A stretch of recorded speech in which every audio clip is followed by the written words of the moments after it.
வணக்கம். Com billing சாஃப்ட்வேரில் கிரெடிட்டுக்கு பொருள் வாங்கின கஸ்டமர்ஸ் கொடுக்குற அமௌண்ட்டை எப்படி வர வைக்கலாம், நாம் சப்ளையருக்கு பணம் தரதை எப்படி என்ட்ரி பண்ணிக்கலாம் அப்படிங்கிறத இந்த வீடியோவில் பார்ப்போம்.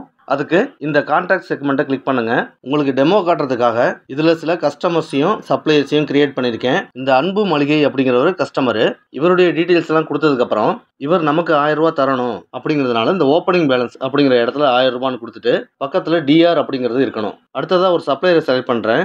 இவருக்கான டீட்டெயில்ஸ் எல்லாம் கொடுத்ததுக்கப்புறமா நாம் அவருக்கு 3000 ரூபா தரணும் அப்படிங்கிறதுனால இந்த ஓப்பனிங் பேலன்ஸில் 3000 ரூபான்னு கொடுத்துட்டு பக்கத்தில் CR அப்படிங்கிறத செலக்ட் பண்ணியிருக்கேன். இப்போ நியூ கொடுத்துக்கிறேன். மெனு பாரில் இருக்க அக்கௌண்ட்ஸை செலக்ட் பண்ணிக்குவோம். இதில் சன்ரை டெப்டாஸ் கிரெடிட்டாஸ் அவுட்ஸ்டாண்டிங் ரிப்போர்ட் இதை கிளிக் பண்ணிக்குவோம். எந்த டேட்டுக்கான ரிப்போர்ட் வேணுமோ அந்த டேட்டை கொடுத்துட்டு ரெஃப்ரெஷ் பண்ணுங்கள்.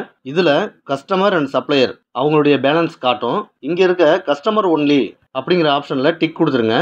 இப்போ ரெஃப்ரெஷ் பண்ணும்போது கஸ்டமருக்கான ரிப்போர்ட் மட்டும் காட்டும். இப்போதைக்கு டிக் எடுத்து விட்றேன். இதில் சரவணா ஏஜென்சி அப்படிங்கிற சப்ளையருக்கு நம்ம 3000 ரூபா தர வேண்டியிருக்கு. இவருக்கு அமௌண்ட் தந்திருக்கோம் அப்படிங்கிறப்ப அந்த என்ட்ரி எப்படி பண்ணலாம்னு பார்க்கலாம். அக்கௌண்ட்ஸ் மெனுவில் பேமெண்ட் வவுச்சர் எக்ஸ்பென்சஸ்ன்னு இருக்குல்ல, இதை கிளிக் பண்ணிக்கோங்க.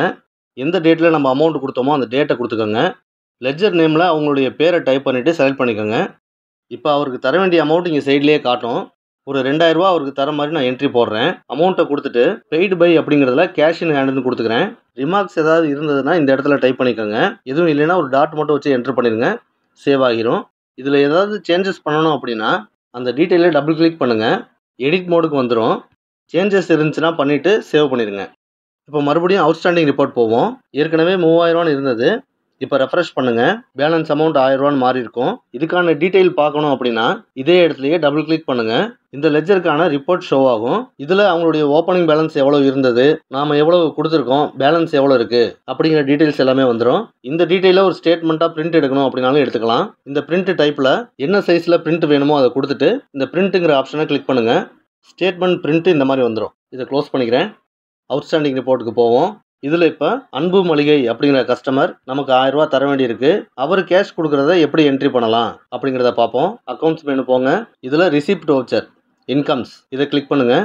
எந்த டேட்டில் பணம் கொடுத்துருக்காரோ அந்த டேட்டை செலக்ட் பண்ணிக்கோங்க. கஸ்டமரை செலக்ட் பண்ணிக்கோங்க. அவருடைய பேலன்ஸ் சைடில் காட்டும். 800 ரூபா கொடுத்துருக்காரு. கேஷாக ரிசீவ் பண்ணியிருக்கோம். ரிமார்க்ஸ் எதுவும் இல்லைன்னா ஒரு டாட் வச்சுட்டு என்ட்ரு பண்ணுங்கள். சேவ் ஆகிடும். இப்போது அவுட்ஸ்டாண்டிங் ரிப்போர்ட்ஸில் ரெஃப்ரெஷ் பண்ணுறப்ப அவருடைய பேலன்ஸ் எவ்வளோ இருக்குது அப்படிங்கிறதையும் காட்டிடும். இவருக்கான லெட்ஜர் ரிப்போர்ட்டும் பார்த்துக்கலாம். டபுள் கிளிக் பண்ணுங்கள். இந்த மாதிரி payment and receipt voucher entry நம்ம பண்ணிக்கலாம். இதை க்ளோஸ் பண்ணிக்கிறேன். கஸ்டமர் ஆர் சப்ளையர் இவங்களுடைய வரவு செலவு மட்டும் பார்க்கணும் அப்படின்னா அக்கௌண்ட்ஸ், அக்கௌண்டிங் ரிப்போர்ட்ஸ், இதில் லெட்ஜர் ஸ்டேட்மெண்ட் இதை கிளிக் பண்ணுங்கள். ஃப்ரம் டு டேட் கொடுத்துக்கோங்க. லெட்ஜர் நேம் அப்படிங்கிற இடத்துல அவங்களுடைய பேரை செலக்ட் பண்ணிக்கோங்க. என்ட்ரு பண்ணுங்கள்.